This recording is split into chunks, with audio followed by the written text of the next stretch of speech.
asalaamaaleykum mbokk yi asalaamaaleykum ginnaaw bu ñu leen nuyoo leen ziar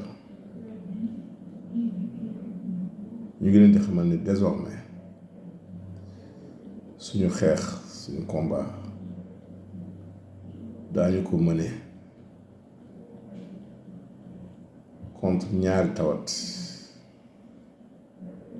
muy cancer ak insuffisance rénale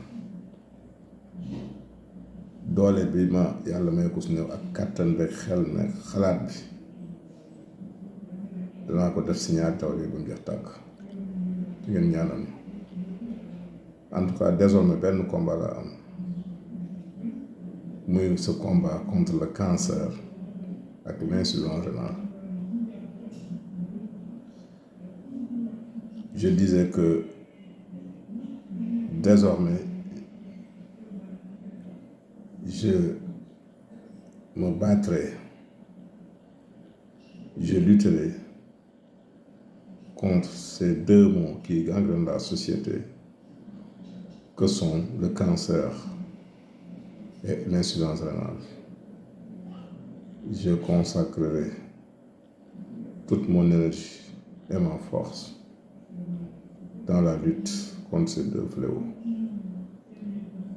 Priez pour que succès s'ensuive. Merci beaucoup. Kon ngeen ñaanal ñu pour que ñu mën si am ndam te am nañ ci yaakaar en tout cas doole ñu mën a am ak xel ak xalaat daañu ko def ngir xeex ak ñaari tawat yi nga xam ne moo sonal réew bi fi mu ne nii ak àddina bi muy wàllu cancer ak wàllu insuffisance rénale muy dooju roño muy feebaru cancer ak feebaru roño jërëjëf ngeen ñaanal